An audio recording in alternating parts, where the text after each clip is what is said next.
All right, here we go. This is Module 2 assignment of the Hands-on Exploit Development course, the DeviceViewer. SEH Overwrite, we're going to be using DeviceViewer 3.1.2. We're going to create the exploit on Windows 7. We're going to use bind shell or reverse bind shell. And we're going to encode the payload, and we're going to create this one from scratch. So,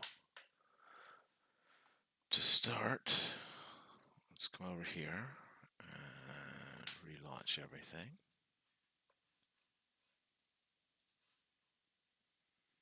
And load our app. So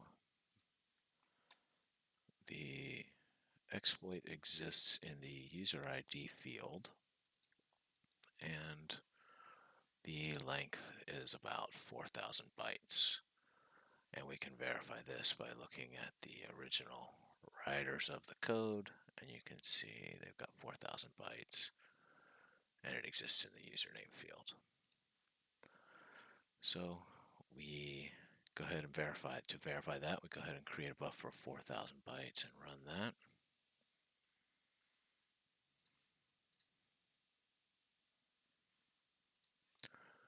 Run the application.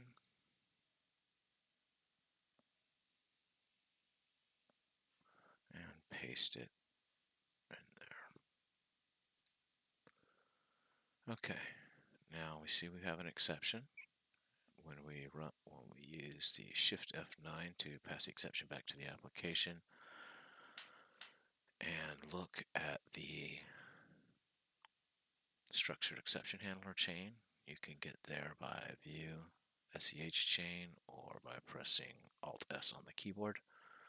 And you can see an SEH is overwritten. So let's go ahead and go back to our CPU. So what we need to do now is identify where that is, so we can make some changes to our code and make that happen. So to do that, first we need is a nice unique pattern. So we use Mono for that, and we use pattern create and ask it for 4,000 bytes. I already did that. So if we go here and we look at today, let's look at our pattern. So here's our pattern of 4,000 bytes. I go ahead and copy that and paste it in here. What this will allow us to do is identify this unique pattern and exactly where it is, and this will allow us to write it in the buffer here. So let's rerun our script. Let's grab our new unique code and let's restart the application.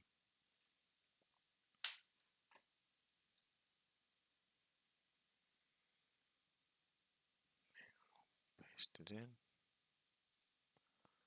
Alright, we had our exception. Let's pass it off. What we'll do now is we'll use Mono to find that pattern. In this case, I'm going to use find MSP to find all instances of the pattern, which I've already done. And you can see the output here.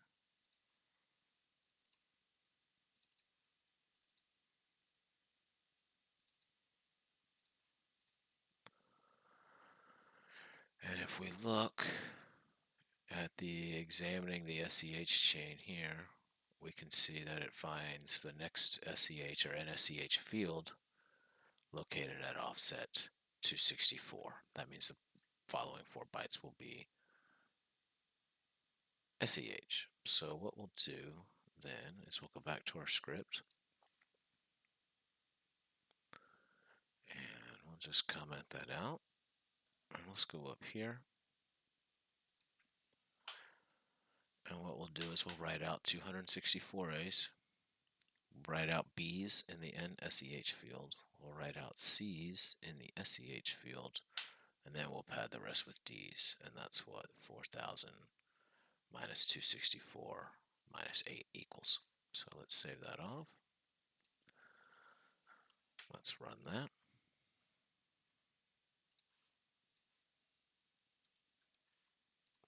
We'll reload the application.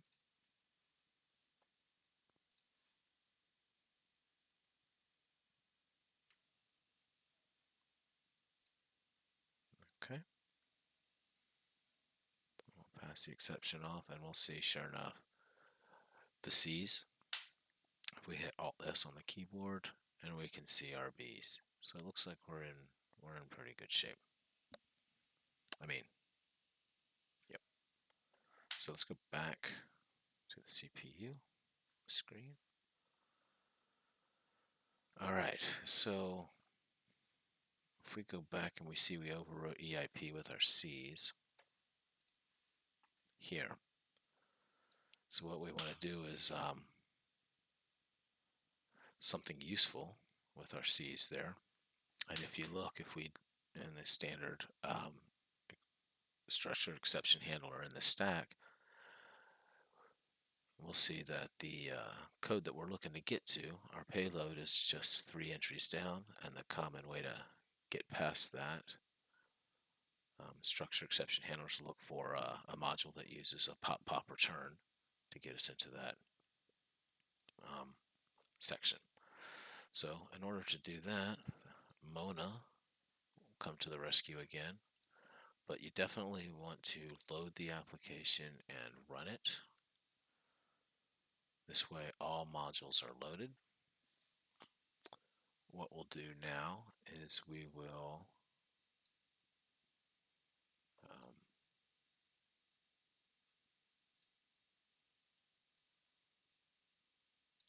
look for structured exception handler,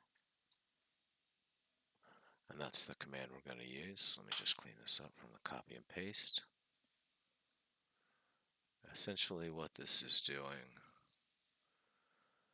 is going to look for an SEH chain that has the pop return in, a module that has the pop return in it, that's going to avoid nulls, carriage returns, and line feeds as bad characters. I know we haven't done bad character analysis. We'll come back to that, but we'll proactively exclude those.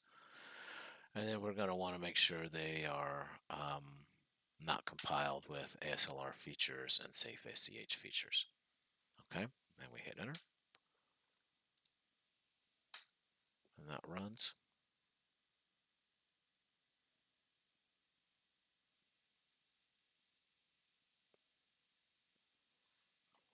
That takes a second, so whoop.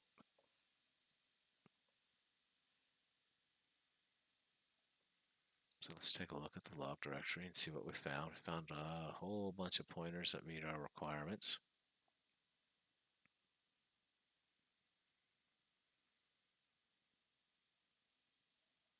And so we'll just pick one of those, and that will be what we use for our SEH. So if we look over here, I've already selected one, which is the pop return.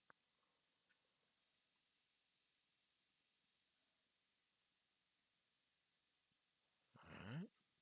And so what we'll do is we will place that where the C's are and put a breakpoint in our debugger at this address. You'll see that, of course, it's gone in reverse order. That's Little Indian. All right, so let's save that.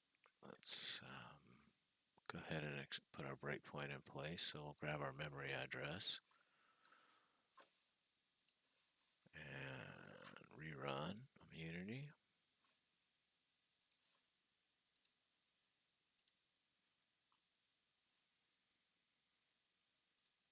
Put in our breakpoint. Then we'll run our script. Collect our payload. And run the application.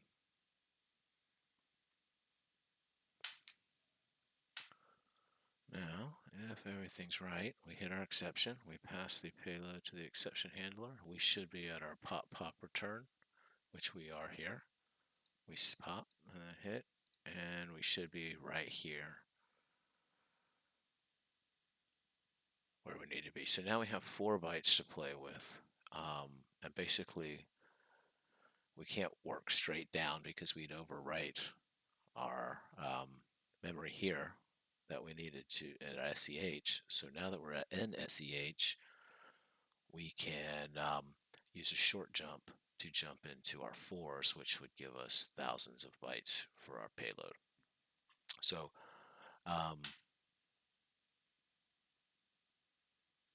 in order to get that opcode, the opcode for a short jump forward, we can use Kali for that. Inside of Kali, Metasploit has given us, I mistyped my password. So they have given us the NASM shell. You can type that by, you can get that by msf-nasm_shell. To do that, you just type the command in assembler you want. $ is the current location. In this case, we want to do a jump from the current location plus 8 bytes. Now that returns EB06, which is would do us an 8-byte jump forward, and we have 4 bytes to play with. We'll see there's 2 bytes there. So what we'll do in our code, and we're going to put that in our NSEH field, is we're going to put the EB06 and we're going to pad that with NOPs. I sort of already got that up here, so let's just go ahead and copy and paste that because I hate typing. All right, so you can see there is our short jump, and we're going to pad it with NOPs. So at this point, when we save it, what should happen is we jump forward into our area that has our all our D's in it, which is where we're going to put our payload, our shellcode. Let's go ahead and put our breakpoint back in and run it. Paste in our code. We should go all the way to the jump into the D's at this point if everything's right. Let's pass our exception off.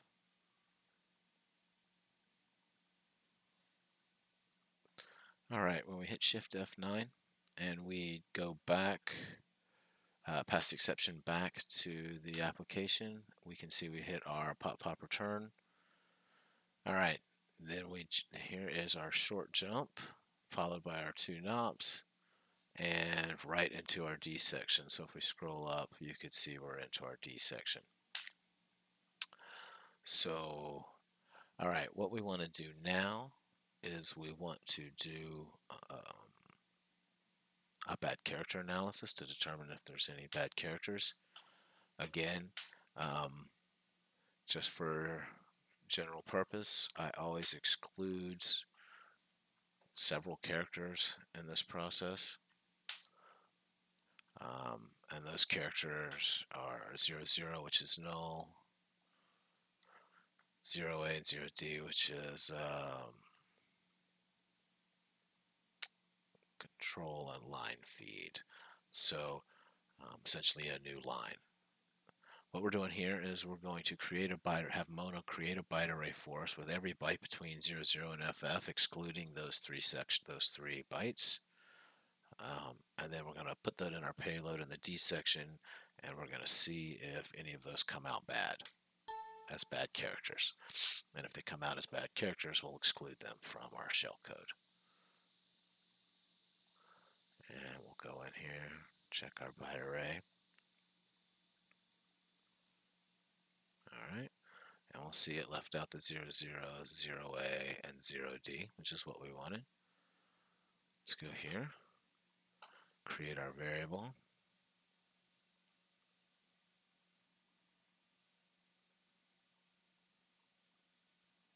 All right, what we're going to do here, we're going to put it here, but first what I want to do is I want to kind of pad this with some NOPs. All right, just to handle any kind of fluctuation in memory. And we'll pad that with about 16 NOPs. Then we'll make sure we subtract that from here. All right, then we'll add in the byte array here.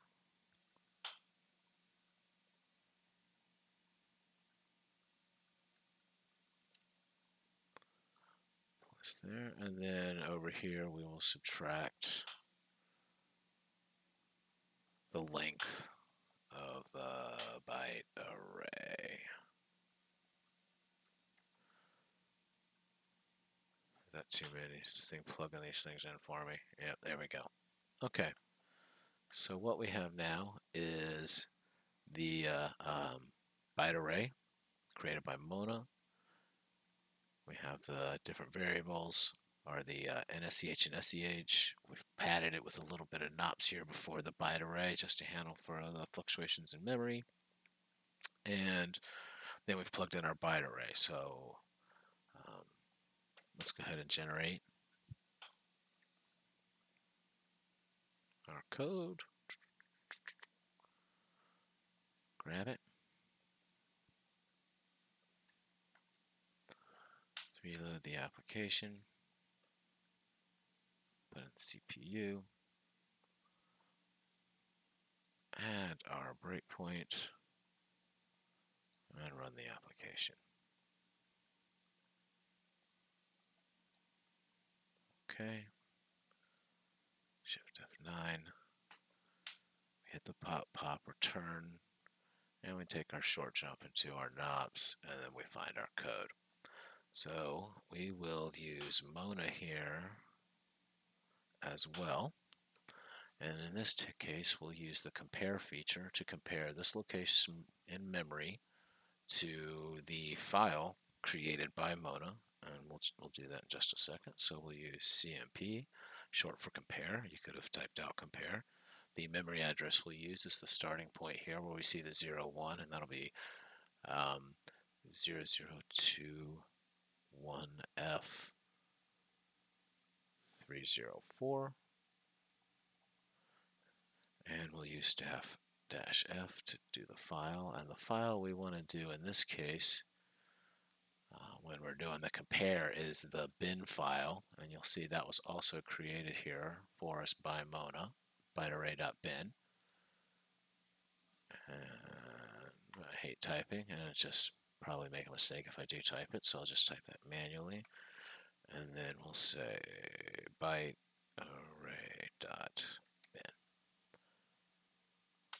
Run it, and we'll see it's unmodified. If we want to verify that, if we look in that same directory, oops, and the compare, and we'll see it's completely unmodified, and those were omitted. So it doesn't look like we have any need or any bad characters other than the 3 we've already excluded, which we were going to exclude anyway. So let's clean up our code. We'll take that byte array out of there. We don't need that anymore. And we'll take it the length out of it here. Oops.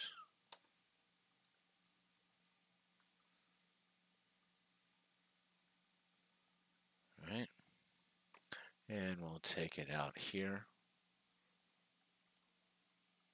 All right, and then we're back to our place. So the next thing we want to do is create our shellcode. The shellcode that we're going to place down in that 4,000 bytes down here, whatever's left of that 4,000 bytes. And that shellcode should be, we're going to use a reverse shell to connect back to this Kali machine. And here is the MSF Venom command I used. And it'll probably be a little more visible here in Kali.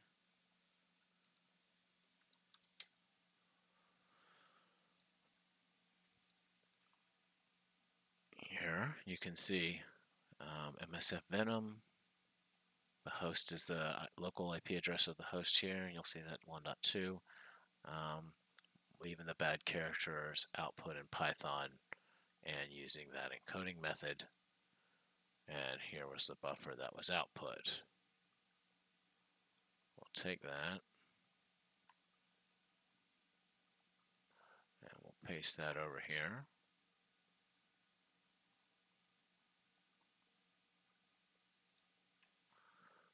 Okay. And we will comment this out and uncomment this because we've already kind of got it coded up with our buffer and our length and everything like that. And we'll save it. We'll reload the application, set the breakpoint, and in this case we just want to prove we can get back down to the shellcode and then execute it. Here we're going to run the command.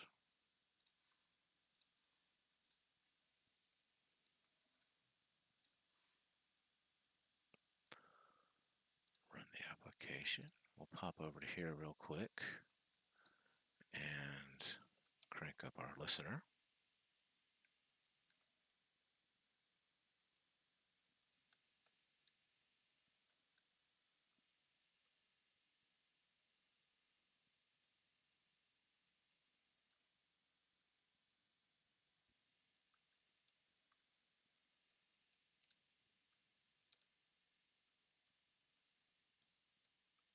And I'm just setting all the options here. All of them are pretty much set for me, except I just want to set the L host, and I think I want to set the exit function. Yep.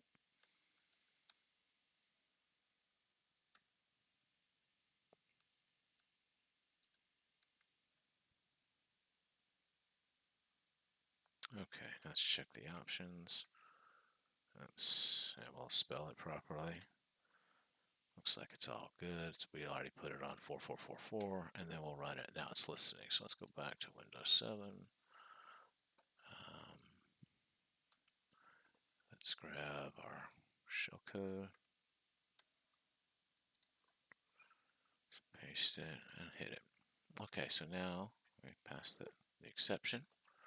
We hit our pop, return, short jump into our NOPS, and now we hit our shellcode. So let's go ahead and run, see if we get a connection, and we do get a connection.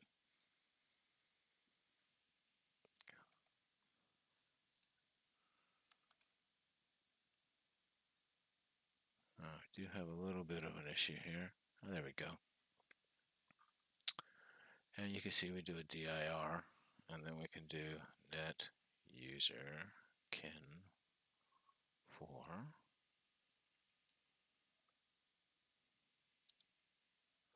add a user. Oh. So you can see I've been testing this already. So net user kin 6.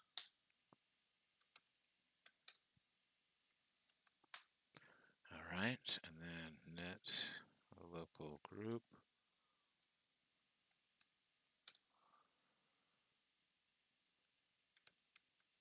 administrators kin 6 add, and that was added. So now let's just do a quick who am I, and let's just do a quick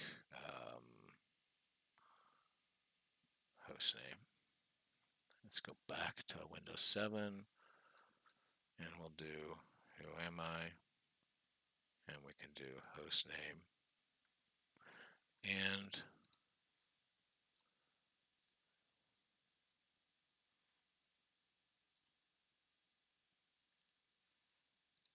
we can look at local users and groups. We created kin 6, and we added kin 6 to the administrators group. And that pretty much shows that we have done it. So that's it. So we created the shell, we added it, and we encoded it. It's ready to go. All right, that's it. Enjoy.